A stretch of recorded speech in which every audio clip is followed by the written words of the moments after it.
This is an air compressor. The air pressure of the air compressor needs to reach 6-8 GG, or referred to as 0.6-0.8 MPa. Through the air inlet of the dryer. After being filtered by the cold dryer, it comes out again. All three filters have directions.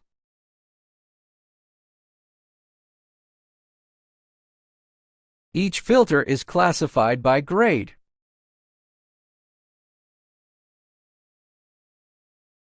After the filtered air comes out. Nitrogen generator. Connected to the air inlet of the nitrogen generator. The thin one is usually a nitrogen outlet.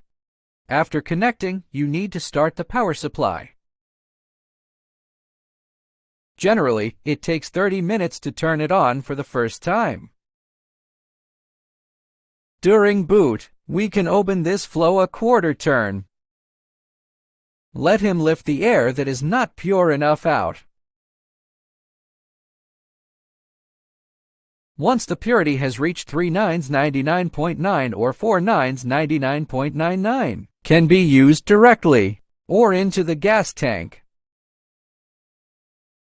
When entering the gas tank, a drop valve must be installed. Let the gas only come in and out. Generally, the connection and intake of the gas tank is to rely on the bottom. Exhaust is on. The pressure in the gas cylinder is typically around 0.5-0.6 megapascals MPa. It's not easy to get in. Daily routine maintenance just involves a few quick lever pulls. Do it once a day.